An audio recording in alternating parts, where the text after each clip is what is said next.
the difference between the 60s and now is the draft. The country as a whole had a much more of a shared conscience than there is now. W-O-R-K. The 60s made room for outsiders and their ideas. We were pushed on by history. What a time to live in.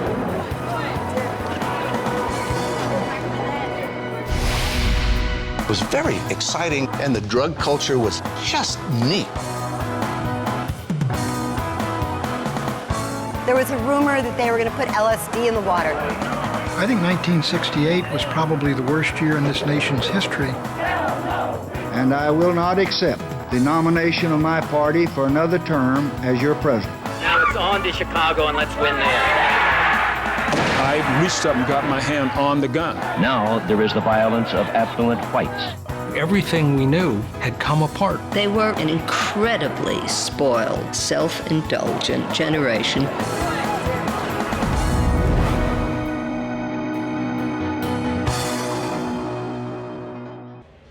By any measure, 1968 was a historic year. Powerful forces were unleashed. There were race riots and assassination, Vietnam, and a trip around the moon. The people who lived through that time have stories to tell that help us understand the country that we are today. 40 years ago, I stood on this corner in San Francisco. It was the center of the universe for the counterculture, hippies from around the world. I was trying to make sense of that turbulent year. It was a pivotal time, but it didn't happen overnight. And to understand 68, you have to know what came before it. This is Tom Brokaw reporting from the Haight-Ashbury district in San Francisco.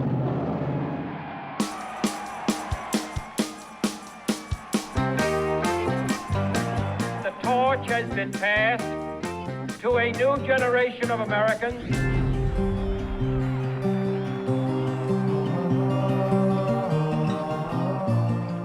It appears as though something has happened in the motorcade route. The shots that killed President Kennedy were an explosive beginning for a decade of violent upheaval.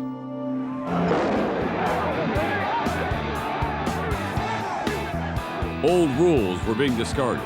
Turn on, tune in, drop out. And rebellion was now a birthright. I'm not going to have to bring up my children to do things that I was brought up to do. The generation gap was growing wider and wider. Their conduct, their actions, is vulgar. Worse than vulgar. They're not human beings, they're animals, a lot of them. The establishment was mocked. Plastics. Black power was embraced. We're going to shoot the cops who are shooting our black brothers in the back in this country. And at the heart of the turmoil, the war in Vietnam. We face more cost, more loss, and more agony. It was all leading to 1968.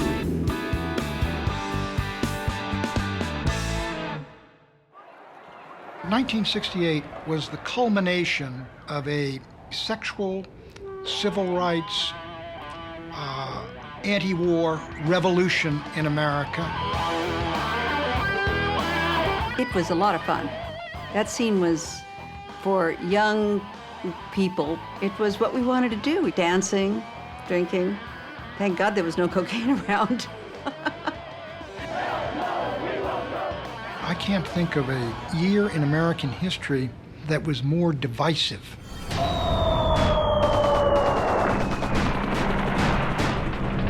The year was barely a month old when the North Vietnamese launched an audacious attack on major cities in South Vietnam. The battle, known as the Tet Offensive, even penetrated the grounds of the U.S. Embassy in Saigon.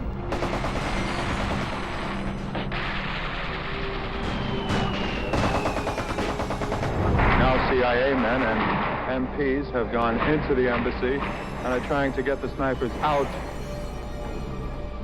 by themselves. The pictures on the television of street fighting in and around the U.S. Embassy, the idea that the military was calling for another 200,000 people on top of 500,000. The sense that we were in this for a good long while, it certainly did suggest that there was not light at the end of the tunnel. This was a horrendous event. It lasted for 3 weeks. You had the assault on the American embassy, and it seemed to contradict everything we had been told about how well things were going. It seems now more certain than ever that the bloody experience of Vietnam is to end in a stalemate. CBS News anchor Walter Cronkite went to Vietnam during the Tet Offensive to see the situation for himself. 3 weeks after the offensive began, the firing still goes on. When he concluded the war was unwinnable, President Lyndon Johnson reportedly lamented, "If I've lost Cronkite, I've lost Middle America." But not all of Middle America had abandoned the president and the war. Faces familiar today, such as Senators John McCain, Chuck Hagel, and Jim Webb, were proudly serving their country, and all across America, citizens felt the call to join up. Even if they didn't feel the call came to them in the form of a draft notice. Singer-songwriter Arlo Guthrie mocked his experience in front of the draft board in his popular anti-war song, Alice's Restaurant. And he said, "Kid, I want you to go over and sit down on that bench that says Group W. Now, kid, you can get anything you want at Alice's Restaurant. You can get anything you want at Alice's Restaurant. Walk right in, it's around the back, just a half a mile from the railroad track. And you can get anything you want at Alice's Restaurant."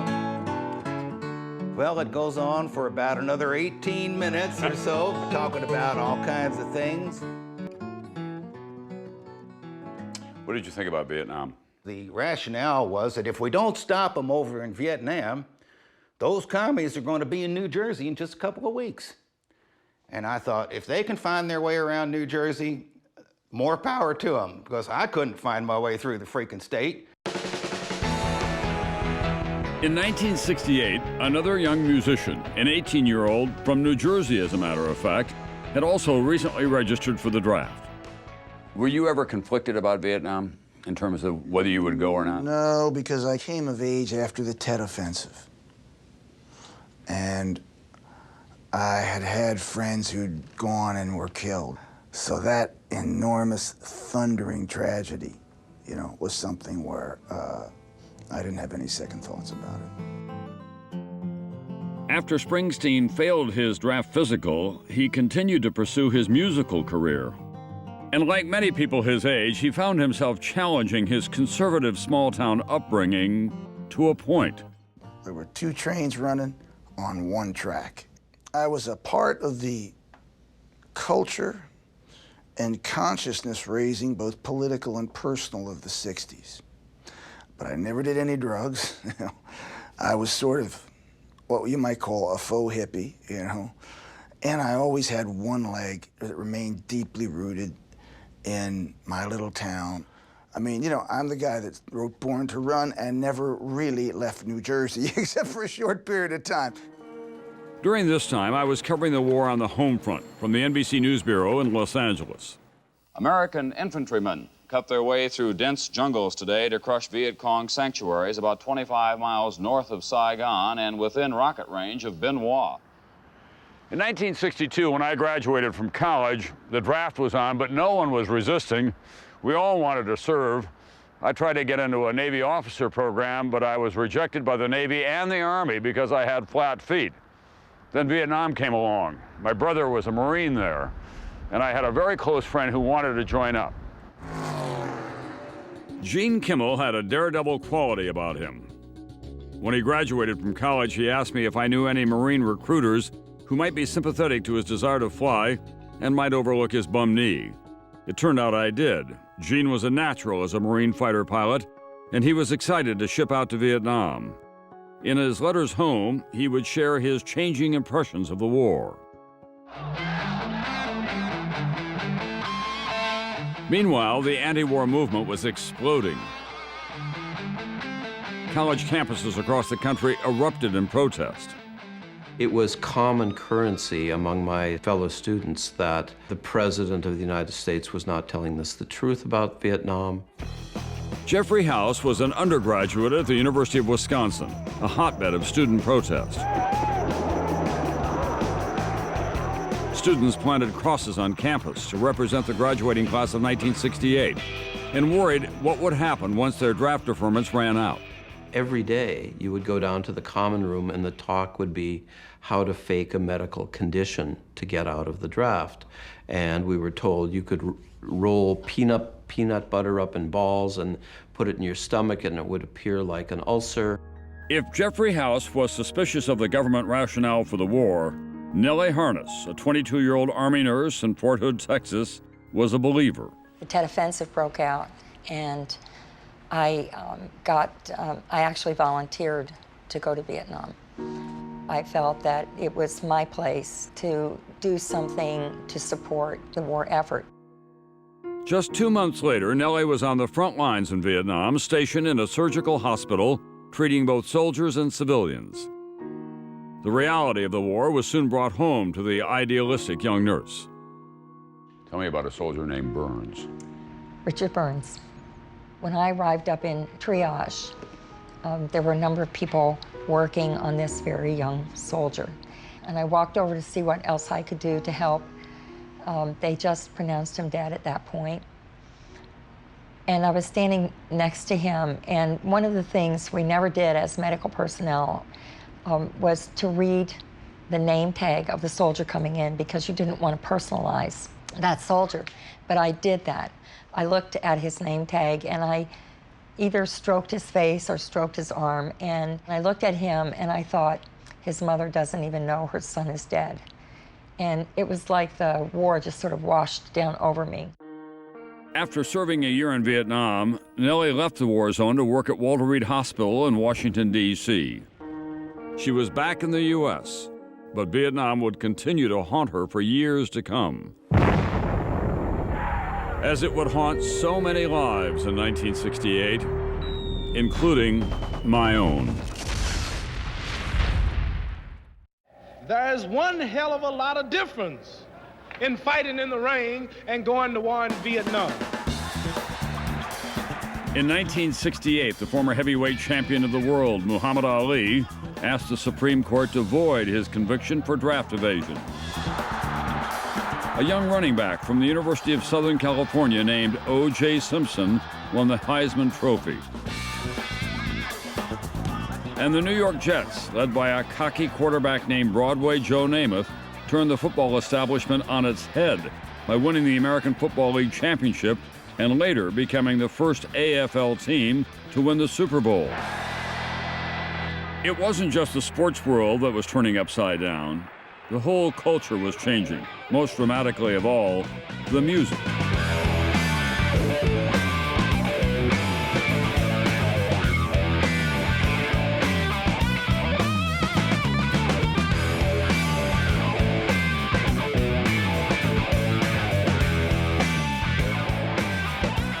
There was just a burst of electricity and creativity that surrounded the music, as well as everything else that was really part of that new culture. It was like being in a different world.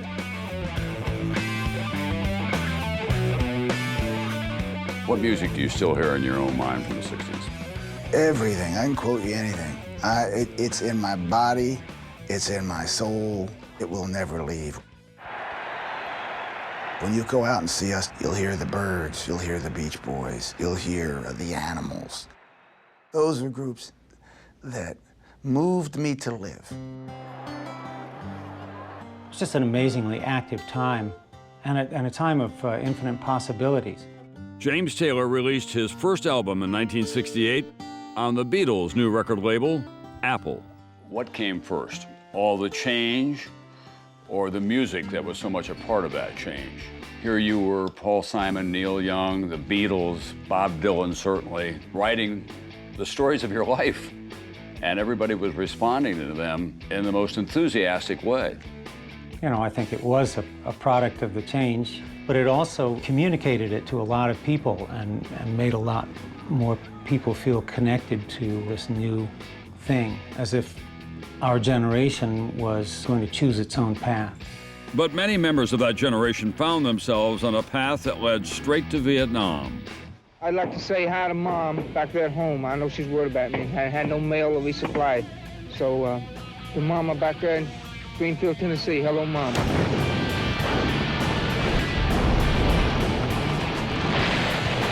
You lost any men here? Well, I've got 6 people I've had wounded. Yeah, you gotta be an idiot not to worry.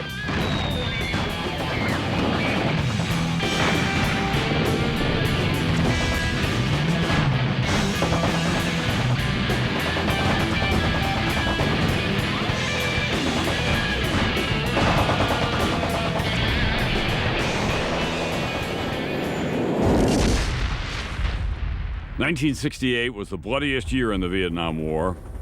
16,500 U.S. servicemen died, almost twice as many as the previous year. In the spring of '68, a varsity hockey star named Tom Coakley was graduating from college. He joined the Army, and just a few months after arriving in Vietnam, his platoon was hot on the trail of enemy soldiers. Third squad, let's go! We reached a point where we thought this would be a good place to set up an ambush. But it was a trap. The hunter had become the hunted. I remember just hearing this deafening blast. I looked down at my legs. The boot had been blown away. There was absolutely no question in my mind that I wouldn't have that leg. Doctors had to amputate Tom's left leg below the knee. He returned stateside to Walter Reed Hospital in Washington, D.C., where the young nurse in charge of the ward immediately caught his eye. Remember the first time you saw Nellie? I do. It was the very first day I arrived here. Tom was very optimistic. I never saw Tom feeling sorry for himself. As Tom slowly healed, nurse and patient developed a friendship that later blossomed into a romance. They married, started a family in upstate New York, and tried to forget about the war, but they couldn't. I realized that there was a lot buried inside of me about Vietnam. This is Nellie Coakley, who was at this. I was an Army nurse. I served in Vietnam, and I was in charge of orthopedics at Walter Reed. And this is her husband, Tom, who lost a leg in Vietnam. Precisely where you were 30 years ago or so, maybe a couple more years ago. Our society doesn't want to look at the suffering incurred by those who go to war. That was very difficult for me back then. Coming back here now is, I think, a similar connection. Tom and Nellie have found that the best way to make peace with the horrors of that war is to help veterans of this one. Nellie is a trauma counselor, working with soldiers returning from America's current wars. Tom works with amputees. We have to come back to society and say, look, this is perfectly okay, I'm doing fine, and you better start doing fine too. We have to take the lead in that role.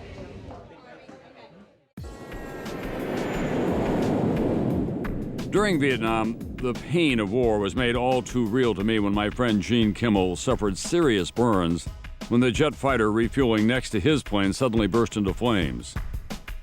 When I met with him after his recovery, I tried to talk him out of returning for a second tour, but he wouldn't hear of it. As determined as Gene was to return, others were going the other way. The war is political in the way it's being run, and that it is immoral. Thousands of young men dodged the draft by moving to Canada.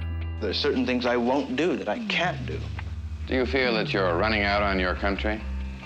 Robert said that America has gotten so far warped that she's run out on herself. When University of Wisconsin student Jeffrey House was drafted, he decided that he would go to Canada and not to Vietnam. I was certain that it was criminal in nature and something that no moral person should do, and so I decided that I wouldn't do it. House became a Canadian citizen. Today, he's a successful Toronto attorney. How are you, buddy? Good. His decision to leave his country rather than fight overseas has not faded into the past. He recently took on the cases of U.S. service members seeking asylum in Canada to avoid being sent back to Iraq.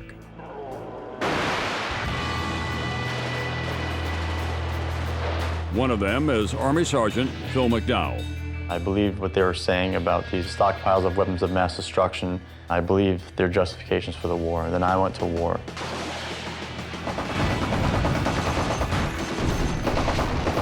And I saw that they had sent me and hundreds of thousands of other people there because of a lie.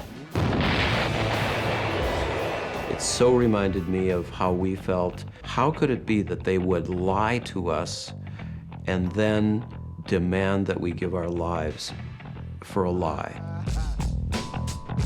Jeffrey House has met with almost 200 American soldiers and Marines and believes there are at least 100 others who have fled across the border into Canada. It does bother me that I can't go back, but I do know that I made the right choice. In October 1968, I received some heartbreaking news. My friend, Marine Captain Gene Kimmel, was killed on a combat flight over a Vietnamese battlefield. He was just 30 years old. At his funeral here in South Dakota, I burst into tears and said something about this damn war. But my emotion was tempered by the muted grief of his wife and parents. Their mixed feelings of pride and bewilderment over the loss of this singular young man. I remember thinking, not for the first time that year, that I was living in so many Americas. This one, where the casualties of a controversial war were honored and mourned. And in my new home in California, where the anti-war resistance and rebellion was fueling a massive cultural change.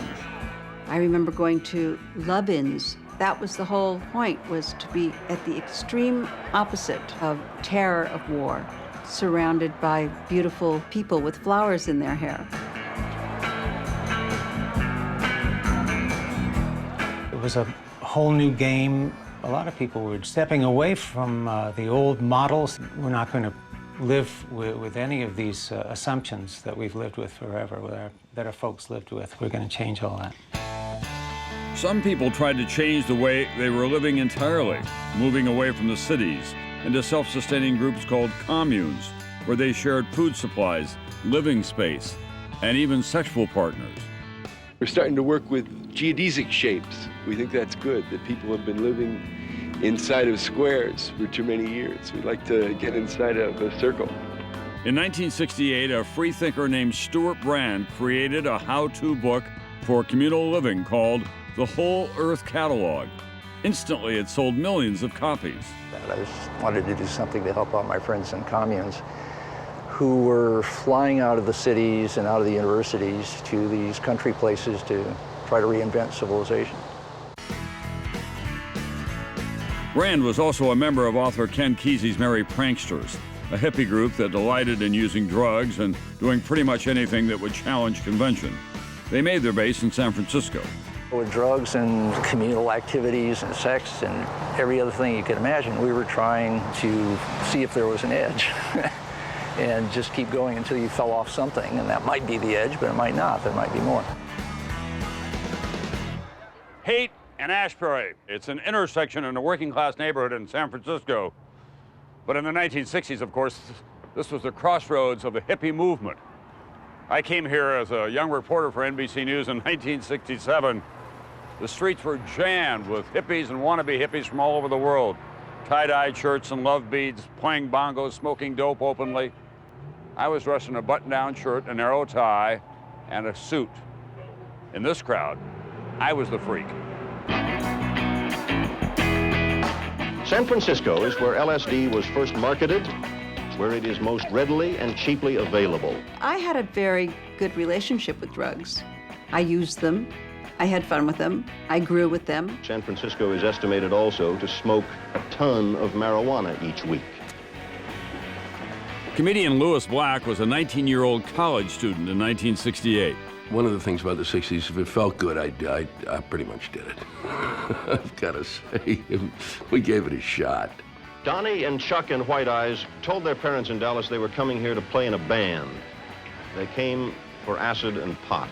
It gave me an idea of where my spiritual side was. Until I used certain hallucinogens, the spiritual side of me was non-existent. In those days, it seemed a little more healthy to be smoking weeds instead of getting involved with some of what we thought was even more awful, which was whiskey and stuff like that. Of course, I've changed my mind on some of these things over the years, but in the early days... Well, how did you change your mind?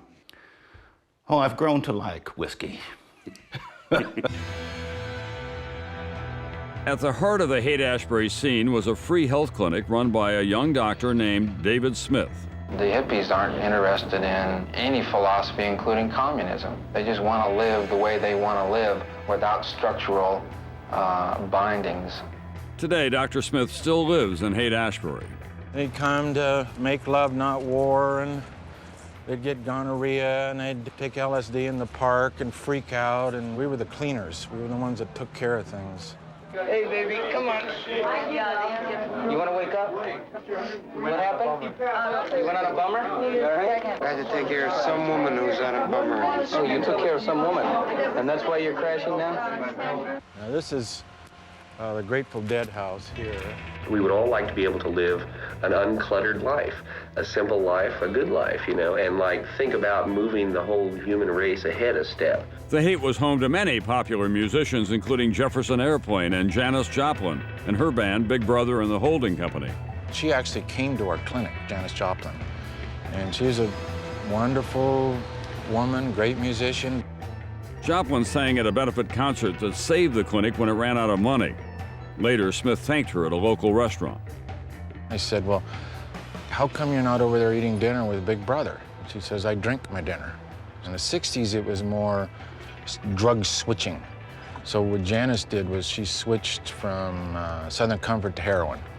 Then we resuscitated a couple of her heroin overdoses with Narcan. So then she'd detox on Southern Comfort.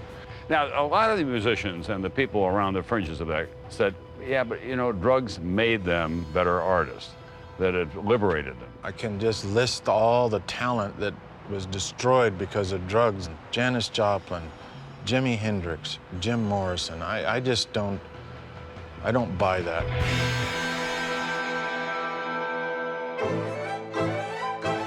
Of course, not everyone was a recreational drug user or a hippie in 1968. The majority were average Americans with families and jobs and everyday routines. But the rebellious spirit of the counterculture did seep into their homes every Sunday night, when more than 20 million Americans tuned in to watch the Smothers Brothers provocative variety show. They used satirical humor to ridicule the politicians. In this skit, Tommy insists that Americans can tell who's running the country by the amount of clothes that they wear. Some people can afford more clothes on and other people less clothes on? That's right, exactly.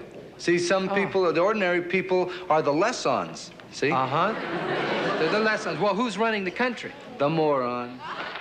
It takes courage, but when you're doing something, you don't feel like it's courage. Every show was more controversial than the last one, and the television network bosses began cutting out more and more material. Viewers tuned in every week, not knowing if the Smothers Brothers would even be allowed to be on the air again.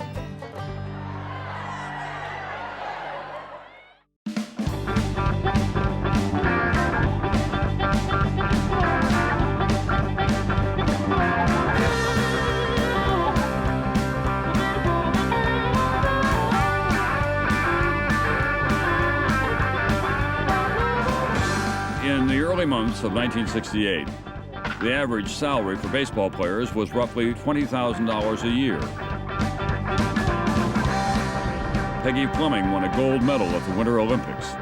And on television, the Smothers Brothers Comedy Hour was in its second season. Week after week, the Smothers Brothers used satire to lampoon the big events of American life, particularly the war in Vietnam. Our government is asking us as citizens, good citizens, to refrain from traveling to foreign lands. Okay, all you guys in Vietnam, come on home. The audience loved it, but the network censors did not. They ordered the two comedians to tone down their sarcasm or risk having skits and songs and even the whole program canceled. And if they hadn't said, you can't say that, I might have let it go. But don't ever tell a comedian, you can't do that, because they will do that. So it was a bargaining game that was going on a lot of It this. was a bargaining game, and it was always respectful. It was never with bad language or anything like that. It was the only show in the air doing it. The Smothers Brothers show would have a major, if unintended, impact on a young boy in New Jersey who would grow up and use his own brand of humor to challenge the establishment. How much of what you're able to do you think is the result of the work of people like Tommy and Dickie Smothers? I think if I was going to trace my genealogy, if I look down the tree, that's for me where it ends. You're a powerful and influential voice now. Hugely influential and powerful. As you see, all of my prescriptions for society have come true. As you know, if you are a minority or an interest group, the Democrats will hold the debate at your house. Whereas Republicans take a slightly different approach. They have a big tent, you're just not allowed in it. He comes on at the end of the day, and he pulls the veil off all the things that you've been seeing and hearing, and he lays it out for you. The audience for Stewart's Daily Show is young, hip, and politically engaged, much like the audience for the Smothers Brothers. Your audience is much smaller than their audience was and what they were expected to deliver at that And time. yet physically fatter. So really, I think if it were a tug of war, you might win. It'd be close. 1.4 million today versus the 30 million back then. You know, they didn't have trans fat. We do. Stewart and Smothers believe Americans are getting a sanitized view today of the war in Iraq. There was a real sense of covering the Vietnam War. They covered it. Iraq is not being covered. There's more misinformation given on the broadest spectrum than there ever was back then because we didn't have that many things. Yeah. Think of the images that came from Vietnam and the visceral nature of them, and think of the images of Iraq. I mean, I think we don't sing the about president talks about people see this on TV. I kind of think we don't. I don't think we have any idea of what reality is on the ground there and what our guys are going through and what the people of Iraq are going through. Those images from Vietnam, which Americans did see, were a call to action on the home front.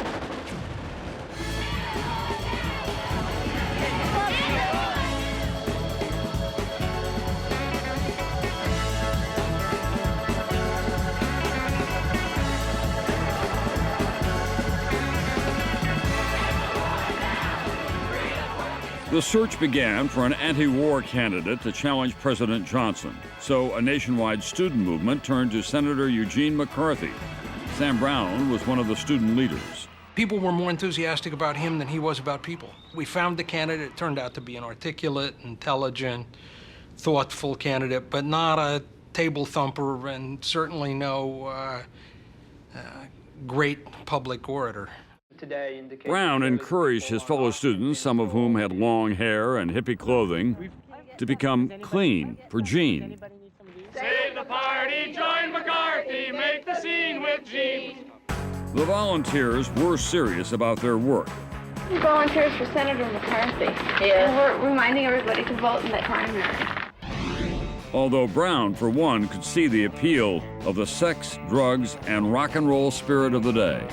Was a kind of openness and freedom about it. I mean, you know, you're in your 20s. What isn't appealing about lots of very attractive young women wandering around in various stages of dress?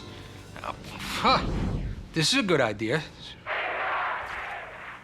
In the New Hampshire Democratic primary, McCarthy ambushed the party establishment by coming within 8 points of defeating the country's leading Democrat, a sitting president. It is a surprise, and that it changes the political picture in America for 1968. Now, that's the best thing. I think they deeply, grossly underestimated the opposition to the war. Grossly underestimated. And it was, in many ways, that underestimation and that sort of arrogance that finally became their undoing in New Hampshire. Senator Robert Kennedy brought his presidential campaign to Southern California today. Right after the New Hampshire primary, Senator Robert Kennedy joined the race, adding his voice in opposition to the war. How many more men, how many more lives, how much more destruction will be asked to provide the military victory that is always just around the corner? Kennedy also used his campaign to champion the efforts of Cesar Chavez, who was organizing farm workers struggling to get out of poverty. Dolores Huerta, who worked with Chavez, urged Latinos and blacks to vote for Kennedy. He was someone that we really looked up to because, you know, he kind of stretched out his hand to help you. It was like, what can I do to help? That spring, Planet of the Apes and 2001: A Space Odyssey were on the big screen. But not even Hollywood could have scripted the surprising conclusion of President Johnson's speech to the nation at the end of March. I shall not seek, and I will not accept the nomination of my party for another term as your president. The campaign ricocheted from one surprise to another. Less than a month after Johnson dropped out, Vice President Hubert Humphrey joined the race, maintaining his support for the war. The struggle for peace is not for the weak or the cowardly or the timid. The struggle for peace is for the brave and the strong. And no one could have imagined that former Vice President Richard Nixon, who had written his own political obituary, would resurrect his career and suddenly move to the inside track for the Republican nomination. But if I were to pick a time in the whole history of man in which to live and a place in which to live, I'd pick the United States of America, 1968. This is the place, this is the time, and never forget it. Nixon appealed to what would later be called the silent majority, those voters who were fed up with the growing social unrest in the country. Writer Dorothy Rabinowitz was among them. Most of the time, it was a wild excess of self-glorification and narcissism and strangeness and a lot of destroyed drug culture lives. Meanwhile, former Alabama Governor George Wallace entered the race as an independent candidate. Wallace was a populist firebrand who tapped into the deep-seated anger of white, blue-collar voters who loved his red meat rhetoric and the way he fired back at his critics. Well, why don't you learn some other four-letter words, like W-R-K and S-O-A-P? You ought to learn those. You don't know those. He brought out the worst in people by appealing to their racial prejudices. A Wallace aide named Tom Turnipseed recalls talking to a club manager in Massachusetts who had agreed to host a rally for Wallace. I was having a beer with him, and he started talking about black people, and he says, now, when Governor Wallace is elected president, he's going to line up, and I'm just going to quote you him. He's going to line up all these and kill them, isn't he? The growing racial tension in America in 1968 would soon explode in a small town in South Carolina. Lives would be lost, and the resulting scars would remain 40 years later. Justice, no peace! No justice, no peace! We're here, black people, we're here to make a statement! Gina, Louisiana, September 2007.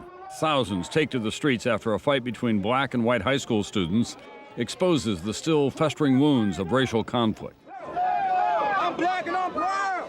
The echoes of an earlier time are unmistakable.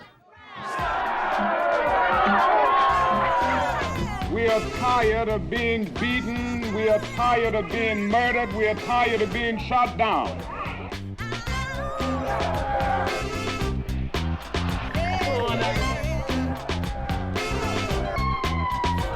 In 1968, race relations in America were complicated and volatile. I grew up in integrated neighborhoods. I experienced the race rioting up close and personal in two towns that I lived in. I had black friends. I had black friends that wouldn't speak to me when race issues really heated up in my little town of Freehold, you know. The total, irrevocable destruction of this blood-sucking system. 1968 was the year ex-con and Black Power revolutionary Eldridge Cleaver openly challenged the establishment in his best-selling memoir, Soul on Ice. And Hollywood took on race on the big screen. Sidney Poitier co-starred in two of the biggest movies honored at that year's Academy Awards. In the Heat of the Night won the Best Picture Oscar for its story about race in the Deep South. And Katharine Hepburn won an Oscar for her role in Guess Who's Coming to Dinner, a film about interracial relationships set in the world of upper-class whites. America was changing, slowly. And I come to ask you to go all out to get every Negro in this county registered to vote, to see what a power you can be. First meeting with Dr. King was at Talladega College in 1957. Andrew Young was among the young aides who were never far from Martin Luther King during the civil rights years. Did you think your children would have the lives that they have now? Well, I really thought my children would have the lives that they have now. I knew we would be successful. We were simply being held back by color barriers. We broke down those color barriers, so they've got to succeed. My name is Bakari Sellers, and I am... Bakari Sellers is a living example of what the civil rights generation hoped to make possible. In 2006, at the age of 22, and while still in law school, Sellers was elected to the South Carolina House of Representatives. It's a beautiful capital, it's a beautiful place to be. And I'm looking at all the pictures and looking at all the people who are kind of looking in, looking down on us, and just being proud. I felt like I made a lot of people happy. Hey, Cheryl, this is Representative Sellers. It's Miss Ann. Few in Orangeburg, South Carolina would have believed Bakari Sellers' story possible back in 1968. These are the things that happened during this particular period of time. But for his father, Cleveland Sellers, Bakari's life is the dream he almost died for. Our idealism told us that we could create a better world, and that better world would be for the next generation that came along. Cleveland Sellers was a civil rights veteran who'd been schooled in Dr. King's nonviolence. But by 1968, like many young activists, Sellers was becoming more militant. The old freedom songs gave way to a defiant chant, Black Power. We have something new that we can work with, something that's going to empower us, something that's going to deal with our image of ourselves. But now we didn't have any idea that the response to Black Power was going to be what it was. The words hit whites like a thunderbolt. Black Power sounded raw and threatening. Black is beautiful, free. So in early February, when black students from South Carolina State clashed with Orangeburg police while trying to desegregate the town's only bowling alley, authorities had Black Power ringing in their ears and Cleveland Sellers in their sights. It became very obvious to me that the way it was being set up, I was going to be the fall guy, irregardless of what it was. Over the next few days, the confrontation heated up, reaching the boiling point on the night of February 8th, while students staged a bonfire rally. As local police and state troopers backed up by National Guardsmen ringed the campus, someone threw something. A police officer was hit in the face. The night ignited. I think it was 8 seconds, but it sounded like it was about 24 years. I mean, it was just loud, just boom, bam, bop. And so the inclination was to drop down to the ground when I was going down. I felt my body twist as I got shot in the left shoulder. When the smoke cleared, there were 3 dead and 27 wounded. The incident would become known as the Orangeburg Massacre, and it marked a new and deadly phase for student protest.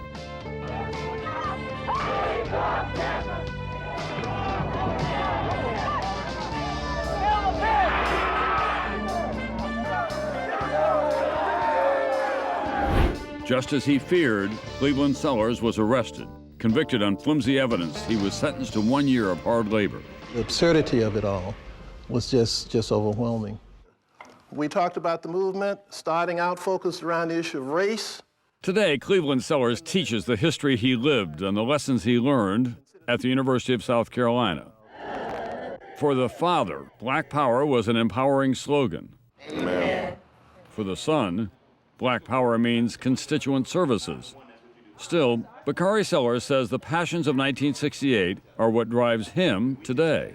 I have come to the conclusion that I am way more bitter about 1968 than my father is now. I think that it's kind of good myself because it keeps me focused, it keeps me on the path to create change, it keeps me hopefully carrying the torch of my father, but also the other 26 that were wounded and the 3 who were killed.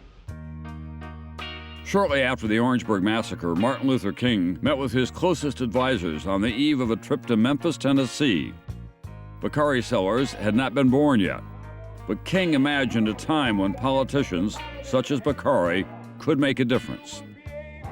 He said we ought not have to march and go to jail every time there's an issue. We ought to be able to elect people of goodwill, regardless of race.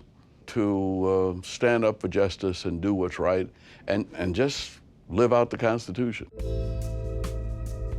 Dr. King was headed for Memphis to support sanitation workers who were striking for better wages and working conditions. When Dr. King got there, how worried were you about his safety personally?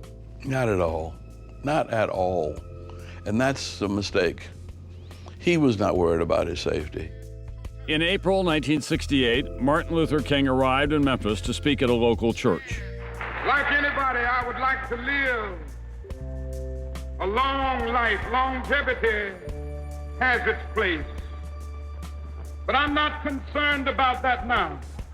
The country's history was about to take another tragic turn.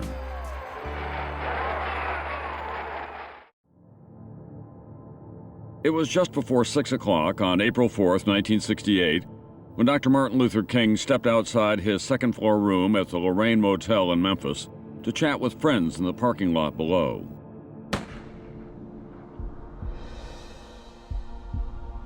NBC interrupts its regular program schedule to bring you the following special report. Martin Luther King Jr. was killed tonight in Memphis, Tennessee. The bullet exploded in his face, and evidently it came from this direction. I knew he was dead immediately. I mean, the bullet went through tipped the tip of his jaw and took half of his neck, and so you could see his spinal cord. That took place about 3 or 4 days after Lyndon Johnson dropped out, and it was a horrible event. These kinds of events made you wonder what the heck is going on here. Violence dishonors him, for he sought the redemption of men, not violence. We couldn't cry, we couldn't grieve. The one thing that we learned in the movement was that when anybody struck down, the important thing to do is to continue whatever it was they were giving their life to, so that their life would not be given in vain. Awaiting trial on the Orangeburg riot charges, Cleveland Sellers arrived in Washington just a few hours after the news of King's assassination broke. Parts of the capital city were already on fire.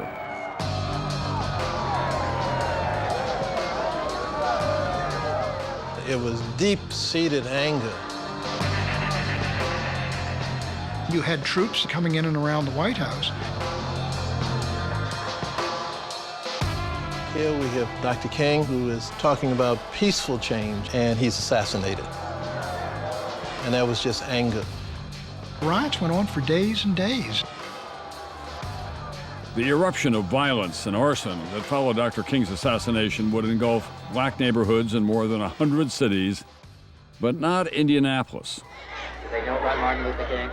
That night is one of the seminal moments in American political drama. It's when Robert Kennedy went to a ghetto in Indianapolis, told this crowd that King had been killed. Martin Luther King was shot and was killed tonight in Memphis. In 1968, Jeff Greenfield was a young Kennedy staffer and a speechwriter. He talked about what we need is not hatred and division, we need compassion and we need justice. Talked about his brother's death, I think the only time he ever did that. For those of you who are black and are tempted to be filled with hatred and mistrust of the injustice of such an act against all white people, I would only say that I can also feel in my own heart the same kind of feeling. I had a member of my family killed, but he was killed by a white man. Watching the riots spread through Harlem that night was a young Columbia University student who had just returned from Cuba. I do sympathize with the Cuban Revolution. His name, Mark Rudd, and in 1968, he believed he could kickstart a student revolution at Columbia that would stop the war in Vietnam.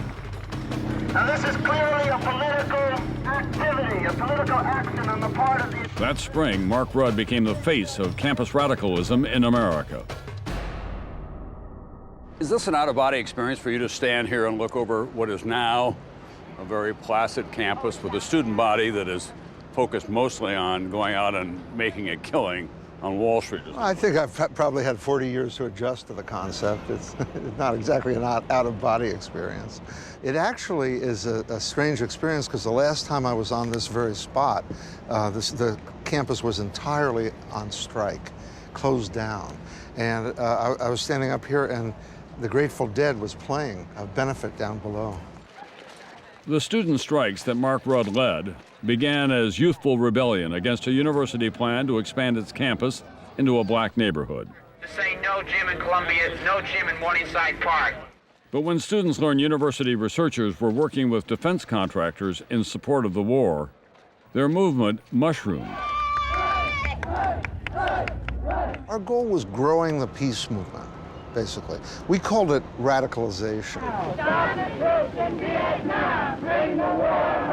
But what it meant was getting more and more people to understand the nature of the war and to stand up against it. By the end of April, Rudd's revolt had grown from a few dozen hardcore activists to more than 1,000. Black Columbia students are in complete control of Hamilton Hall. The Strike Coordinating Committee reiterates that our 6 demands must be met. Well, they're not going to get amnesty. You're just breaking the strike, man. Break the strike. Watching with interest was a young speechwriter on Nixon's campaign staff, Pat Buchanan. I wrote a statement denouncing these overprivileged kids for what they were doing. 95% of the American people in the poll said they agreed with denouncing the kids at Columbia. Let me tell you, they didn't have any support in Middle America. For 1 week, everything at Columbia University stopped. Then the administration called the New York City Police Department. It was a bloody affair. The Vietnam War, it seemed, was being fought on 2 fronts. More than 700 students were arrested, but the uprising at Columbia inspired similar protests on other campuses. You think you were responsible for ending the war? I think that students, as a part of a much larger anti-war movement, were definitely responsible. Now, 40 years later, do you think you could rally another kind of movement against what you call the American empire? I doubt it. I think movements create leaders rather than leaders create movements. After the Columbia University uprising, Rudd became even more radical. You've heard of the troubled 60s? Well, the troubled 60s give rise to the violent 70s. He co-founded the Weather Underground, a group dedicated to change through violence if necessary. But he has since rejected many of his old ideas. We thought we were going to build some kind of revolutionary army. I thought that there was such a thing as a just revolutionary war. I think I was wrong. They're bombing Baghdad by the hour. What do we do? We fight the powers! March on Washington and the war? Anti-war feelings still exist at Columbia today. March on Washington this Saturday, so we're gonna have But it pales in comparison to the passionate fury that was so prevalent on campuses in 1968. If there was a draft, man, this would be a whole different game. And they know that, and that's why there's no draft. There are students who sort of wish they had been in the 60s. Prize-winning historian Alan Brinkley is provost at Columbia today, and the son of my good friend and mentor, the late David Brinkley. We're a much more conservative country today than we were in the 60s, and that's because of the 60s to a significant degree. The left went too far, excessive in its behavior on a daily basis? Well, there were excesses on the left, needless to say. Campus radicals, such as Mark Rudd, simply infuriated many Americans, some of whom also took to the streets to protest the protesters.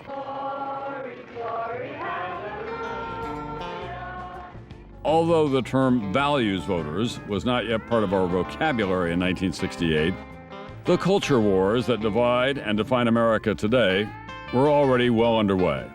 The communists never miss an opportunity to blacken the name of police and law enforcement everywhere. Still, the counterculture was rapidly becoming the popular culture. Even Broadway capitalized on hippie chic with its hit rock musical, Hair.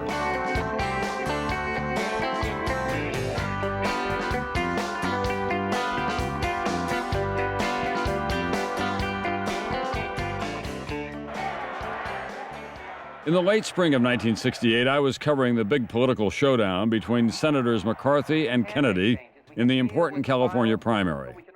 I had friends in both camps. I love Robert Kennedy. I love what he said, I love what he did, and I was proud to be with him. Rafer Johnson, a gold medal decathlon champion at the 1960 Olympics, was a colleague of mine in 1968 at KNBC in Los Angeles. The Los Angeles Kings, before 11,200 fans at the Forum, He had a promising career in broadcasting ahead of him, but he gave it up to work for Robert Kennedy. What was it about Bobby and that campaign that made it irresistible for you? He was very much concerned and involved in, of course, in the civil rights movement, what was happening to people of color. He was deeply concerned about the men and women and families in poverty.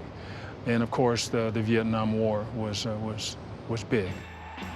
So was the anti-war vote, but for that, Kennedy would have to fight. Eugene McCarthy had long been cultivating anti-war students, and the two men now found themselves in a heated rivalry. I want us to work together.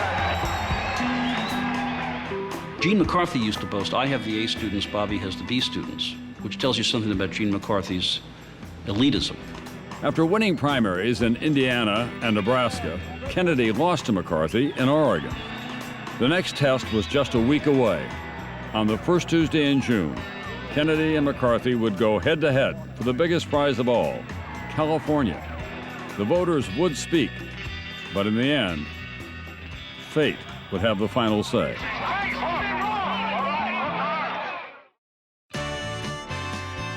In June 1968, Rosemary's Baby was a box office hit. Avant-garde artist Andy Warhol was shot by an actress whom he had snubbed. A new leadership will not risk more and more lives, American and Vietnamese alike, in the name of false pride. And in California, the Kennedy and McCarthy campaigns were urging voters to turn out for what would be a decisive presidential primary. It was very clear that either Robert Kennedy would win the California primary or he would withdraw from the race. He'd lost the Oregon primary the week before. Kennedy took California by less than 5%. He celebrated that evening with his supporters and campaign aides, including Rafer Johnson. It was an unbelievable high. I mean, he was on his way to the White House. And that's what we were all thinking, if not saying, at that point. To my old friend, if I may, to Rafer Johnson, who's here. Kennedy credited blacks and Latinos for his margin of victory, and he thanked those who turned out the vote. And Dolores Huerta, who's an old friend of mine and has worked with the union, to thank her and tell her how much I appreciate her coming tonight.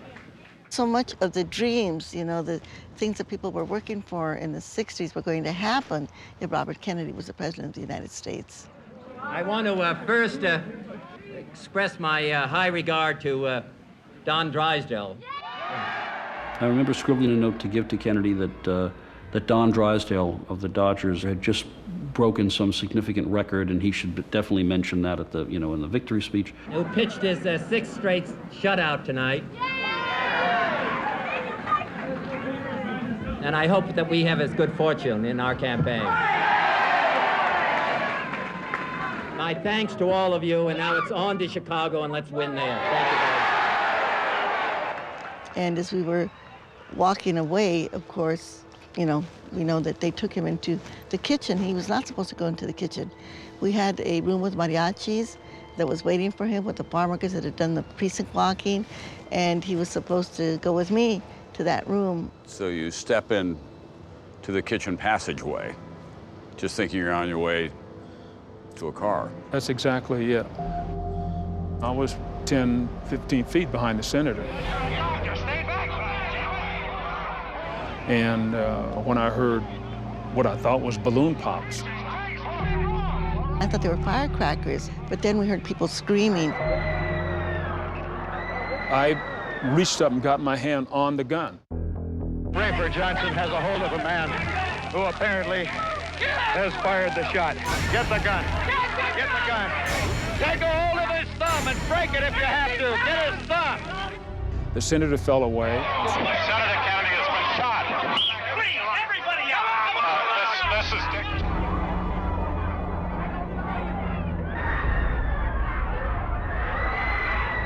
Is there a doctor? Everybody, please stay back. Please stay back. We need a doctor here. We were upstairs in the studio. The television was on, but the sound was off. And I remember my friend was staring at the television, and she put it together from what she was seeing without the sound. And I just remember her saying, "Oh my God, not again." Kennedy was rushed to Good Samaritan Hospital. I raced there and waited with a crowd of other journalists, Kennedy supporters, and the merely curious, who gathered throughout the night and into the day, awaiting the news. I mean, all the cars pulled up and everybody went to emergency. Exactly, yeah. I think it might have been. And I think it was right here. I think there was a circle. Senator Robert Francis Kennedy died at 1:44 a.m. today, June 6, 1968. When Frank Mankiewicz came out and said he's died. That was a tough one. Yeah, that was a tough one. I don't even know what to compare with even today, Tom. I mean, a dream that we all had and had worked for so hard was not going to happen. And it was truly one of the saddest moments of my life. Robert Kennedy's assassination, after the murders of his brother and Dr. King, seemed too much to take. Rafer Johnson, who had wrestled Kennedy's assassin to the floor that night, made a surprising discovery the next day. And I took the gun and put it in my pocket, a suit pocket. And the next morning got up and took the jacket up to hang it up, and the gun is still in my pocket. Wow. Kennedy's body was taken to New York and then put on a funeral train for Washington, D.C. Jeff Greenfield was on board.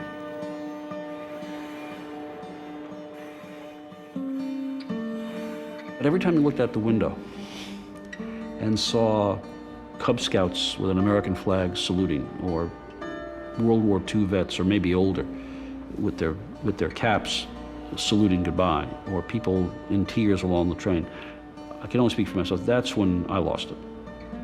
Inside the train was one thing, but when you looked out, you understood what had taken place.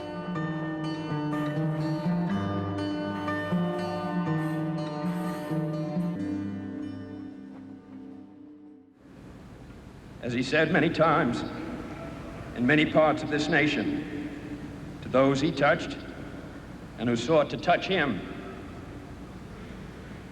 Some men see things as they are and say why. I dream things that never were and say why not. People would get up in the morning and say, what's going to happen now? And children, it was noted at the time, didn't know that leaders actually died a natural death. They began to think everybody was assassinated. It was one of the dark, gothic, terrible jokes of the time.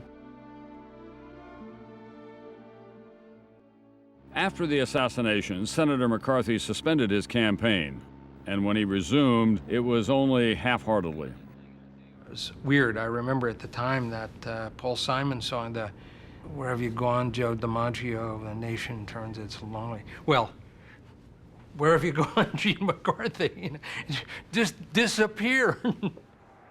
As the Democrats tried to regroup, former Vice President Richard Nixon, the man who once insisted he was through with politics, was nominated as the Republican presidential candidate.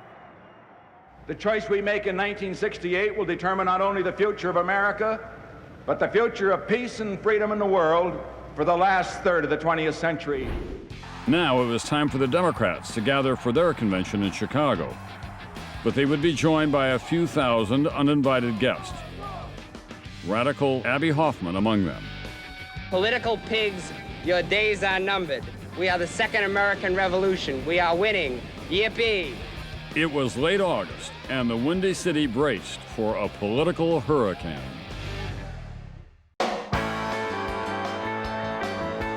In the summer of 1968, Arthur Ashe became the first African-American man to win the U.S. Tennis Open. Denny McClain became the first Major League pitcher in more than 3 decades to win 30 games. And Elvis Presley and his wife Priscilla were in the spotlight celebrating the birth of their first and only child, Lisa Marie. But a larger spotlight would fall on Chicago, where thousands of protesters converged for the Democratic National Convention. They intended to make their opposition to the war and politics as usual heard loud and clear. Hell no, we won't go! Hell no, we won't go! The city, which refused to grant any protest permits, resembled an armed camp. Thousands of police and National Guard troops were called in to prepare for possible violence. Our intelligence unit said, you know, they're sort of here to disrupt the convention, and they're going to do what they have to do. Chicago Police Detective Larry Evans was on one side of the barricades that week. Student protester Marilyn Katz was on the other. They still disagree today about what happened. There was a rumor that they were going to put LSD in the water.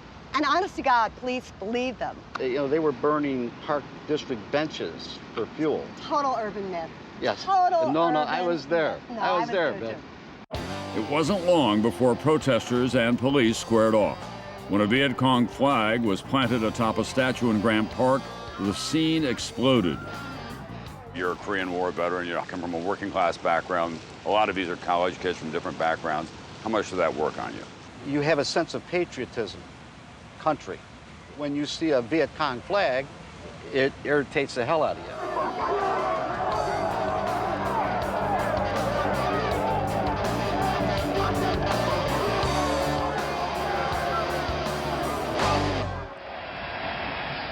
Inside the convention hall, tensions were high as security forces loyal to Chicago Mayor Daley tangled with reporters and delegates alike. What are you trying to strong-arm stuff? He's an elected delegate. Any sense of decorum was lost. The Chicago police are now in the aisles here with billy clubs clearing people out. When news that delegates had rejected an anti-war platform reached the protesters outside, their anger reached a fever pitch. Despite violent clashes between police and protesters earlier in the week, McCarthy aide Sam Brown was hopeful that cooler heads could prevail. The police are not going to attack a bunch of people sitting in the middle of the street in downtown Chicago. The television cameras are up there. The whole world is watching, for Pete's sake.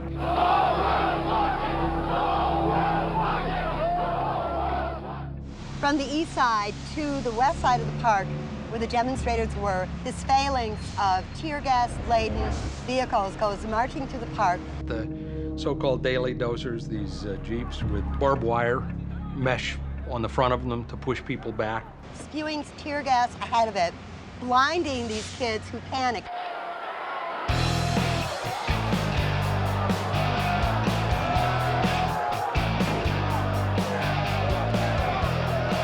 The police attack, there's windows breaking, tear gas every place.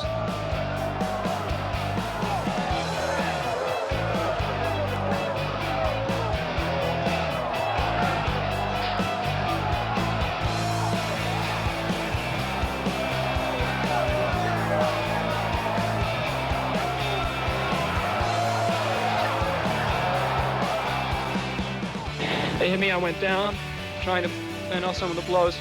I came back up, in which case they hit me again, and hit me again. Must have been at least a dozen of them.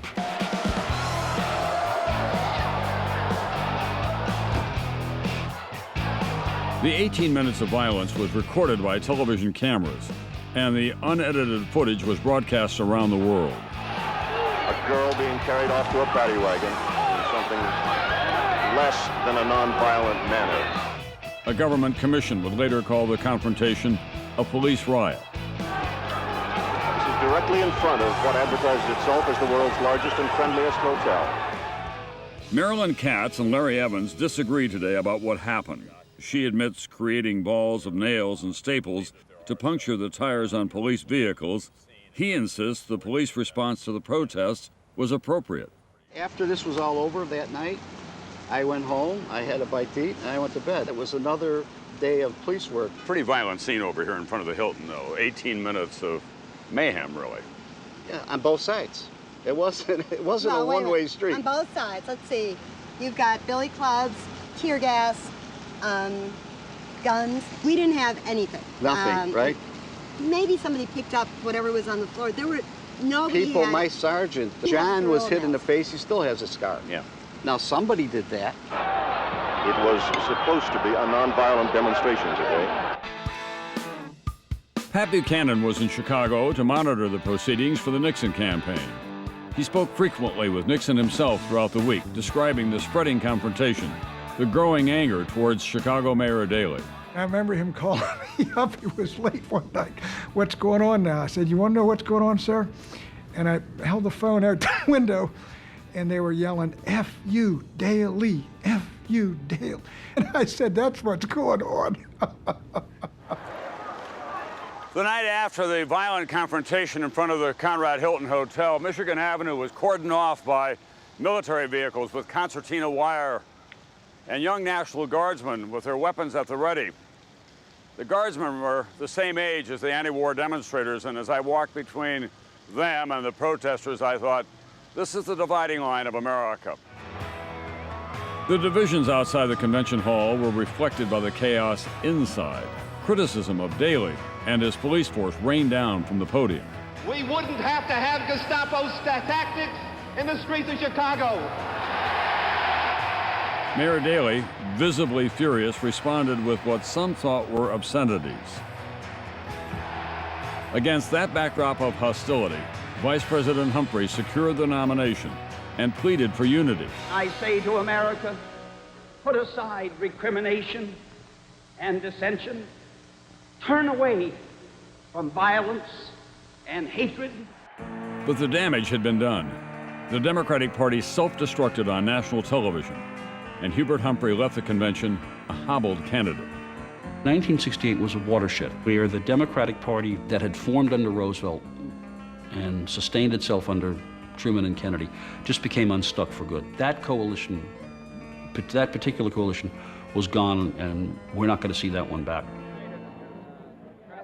At the end of the week, I went back to South Dakota to visit my working class dad, a longtime FDR Democrat, who was opposed to the war in Vietnam, but he was enraged by what he had seen on television that week, enraged by the behavior of the anti-war demonstrators, the way they had flown the Viet Cong flag and taunted the police. I knew then the Democratic Party was in real trouble. Post-convention polls showed Richard Nixon with a sizable lead over Humphrey and independent candidate George Wallace. Well, Greg, aren't you having fun now, huh? Trying to burnish his image as just a regular guy, Nixon agreed to appear on the #1 show in the country that fall, Rowan and Martin's Laugh-In. Sock it to me? As the campaign entered the fall, a new type of protest emerged.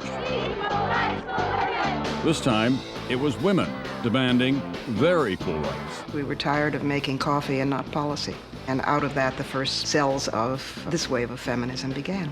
So they decided to disrupt one of the most time-honored traditions in America, one whose time, they said, was now past.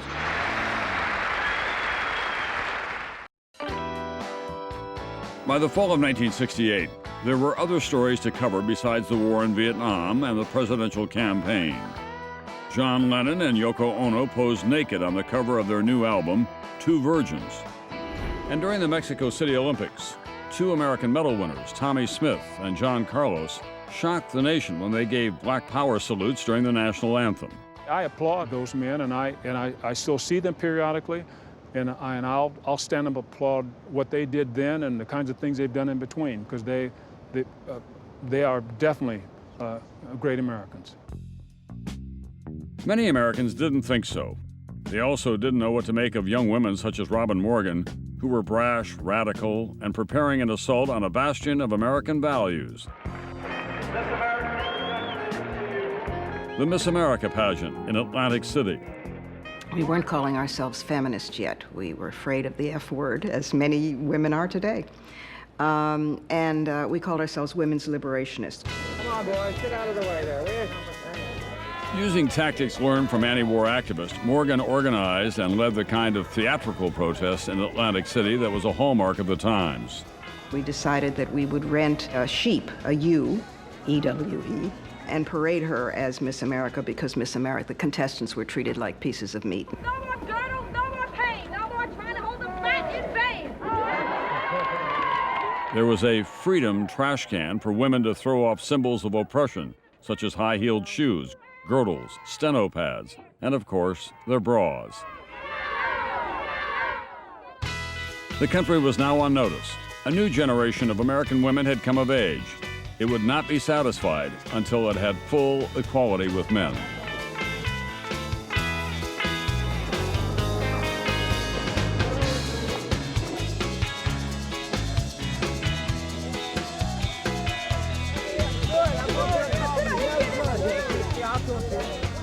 Women came from as far away as California, Florida, and Wisconsin to be a part of the protest, to write a new chapter in the history of women in America.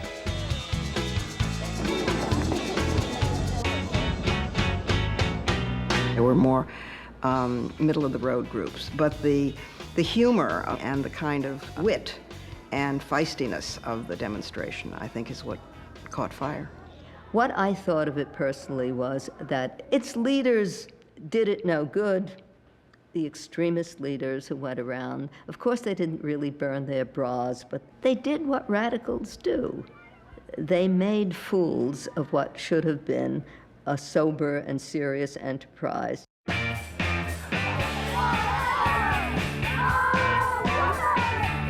For many, watching the women's movement unfold on their television screens, it seemed as if the entire social fabric of the country was unraveling with frightening speed. That fall, as I covered the campaigns and met with the candidates, I wondered if any of them could unite such a divided nation. The country, middle America, saw all this money pouring in to the cities and for minorities and to campuses, and riots on campuses, riots in cities, and they said enough is enough. It was Pat Buchanan, writing for Nixon, who coined the phrase silent majority to refer to those Americans who were fed up with the chaos and ready to stand up for traditional values.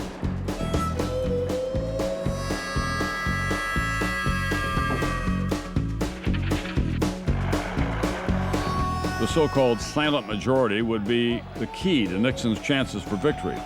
But in 1968, there was a wild card in the race who was running strong with those voters. Former Alabama Governor George Wallace. There's not one dime's worth of difference in the attitude of the National Democratic Party and the National Republican Party. We're with you, George!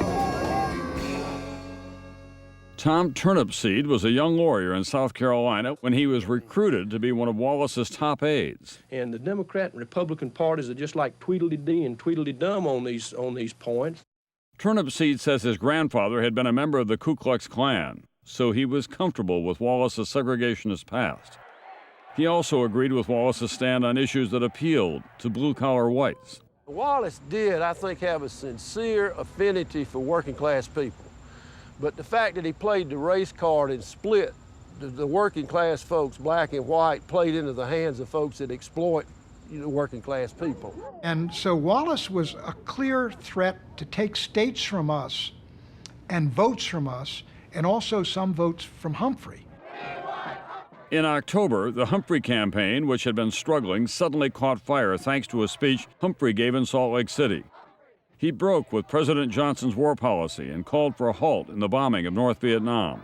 As president, I would stop the bombing of the North as an acceptable risk for peace. To conclude and bring that war in Southeast Asia to an end, and to do it.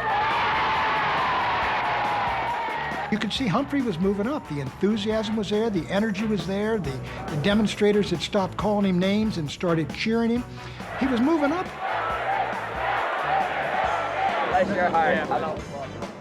Humphrey made his speech too late, the Salt Lake City speech, which would have turned the entire election in a different direction had it been made 30 days earlier. From NBC News Election Central, a special one-hour edition of the news. On election night, early returns made it clear it would be very close. It wasn't until 3 a.m. that Richard Nixon was able to go to bed reasonably sure that he would be the next president of the United States. Thank you, thank you. By the time Nixon claimed victory the next morning, the margin was paper thin, less than 1%. I saw many signs in this campaign. A teenager held up a sign, "Bring us together." And that will be the great objective of this administration at the outset, to bring the American people together. The election results foretold the future, and the future was not of a nation united. Combine the states carried by Wallace and Nixon in 1968 and the electoral map, it bears a remarkable resemblance to the red-blue divide of 2004. Democrats had always been able to rely on the solid South. But by 1968, Southern working-class whites deserted the Democratic Party in droves. These were the Reagan Democrats. This is why they left their party. They were driven out by what those kids and the rioters and the demonstrators and the denunciators were doing in the 1960s. And I think that helped create the great Republican conservative coalition, which won 5 out of 6 elections between 1968 and 1992. Ironically, Tom Turnipseed, who helped George Wallace capitalize on white resentment in 1968, had a change of heart in the mid-70s. After taking up the legal case of poor blacks who were paying excessive utility bills, Turnipseed rejected his segregationist past and told his wife he was a changed man. I told her, if we don't do any other thing, let's work for racial justice, because it's just totally important to do that. Seeking new perspectives was a hallmark of 1968, and at the end of that year, the world would be captivated by the possibility of seeing the planet in an entirely new way. 3 American astronauts were preparing to break free of Earth's gravity and circumnavigate the moon. No one could know if they would ever be seen again.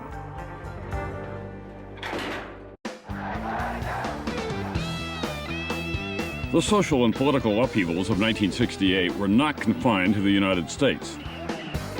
Student-led rebellions broke out in Paris, Berlin, London, and Mexico City.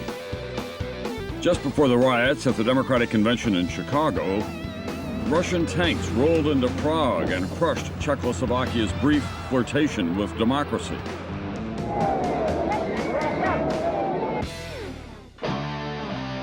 The events of 1968 transformed the world in ways we're still trying to understand. As someone who lived through that era, For the love generation, which is... I think I now have more perspective than when I was a young journalist trying to make sense of it all.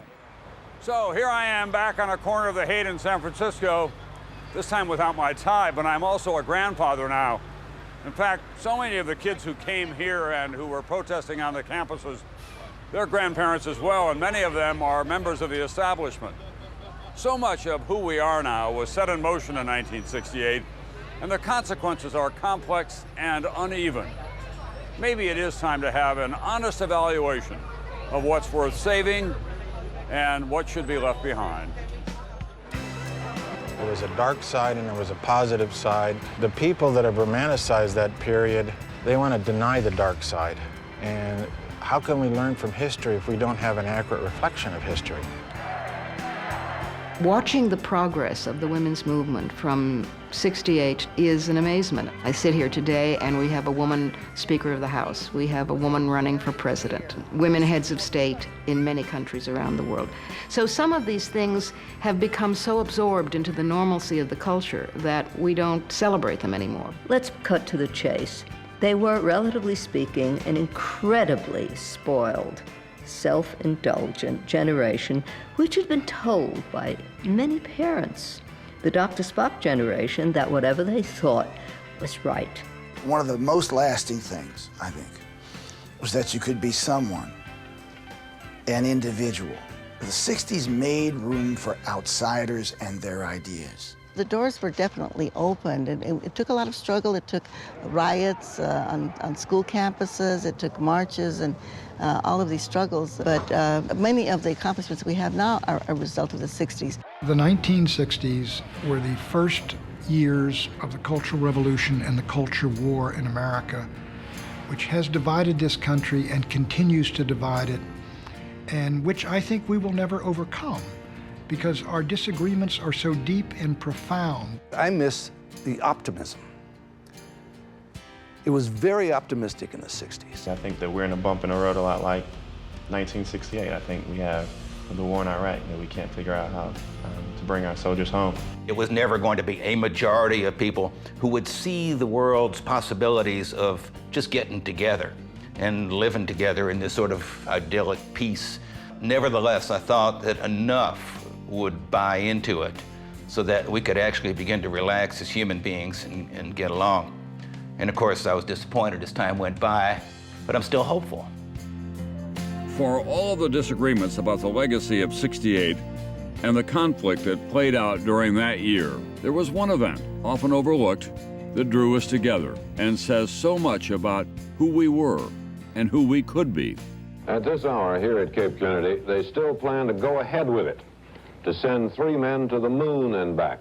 Just before Christmas, the crew of Apollo 8 was about to embark on a risky mission to become the first humans to orbit the moon. Most unbelievable event in the history of the space program, and one of the most unbelievable in the history of the human race.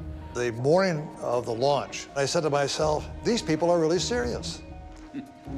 We're going to the moon.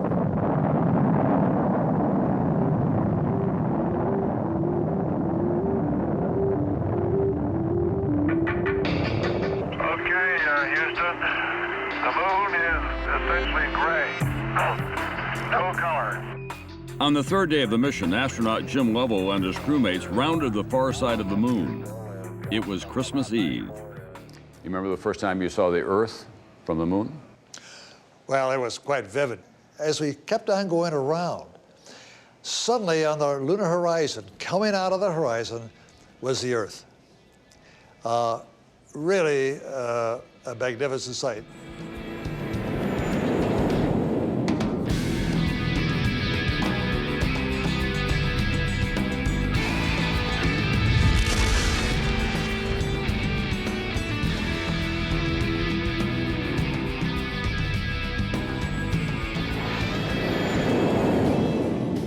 Apollo 8 beamed back the spectacular images the astronauts were seeing, and for the first time, people could see the Earth rising above the moon's horizon.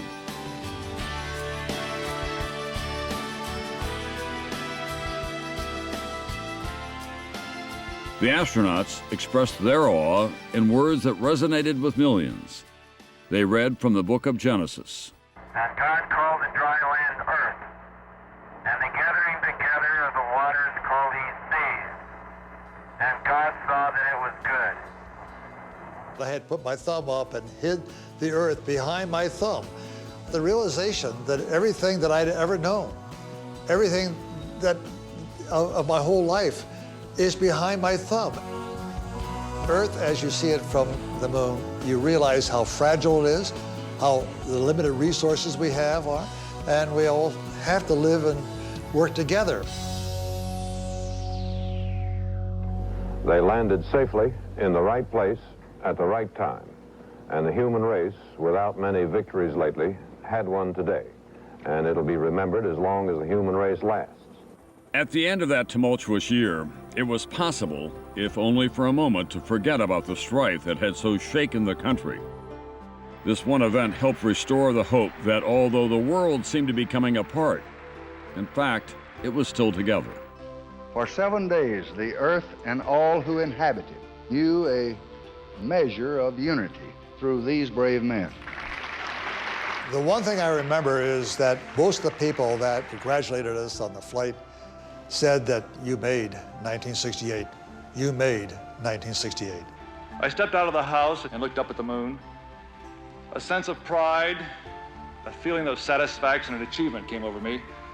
And I thought to myself, is there some American in this great country who cannot, when he sees the moon, not feel the same as I do, and say to himself, we were there.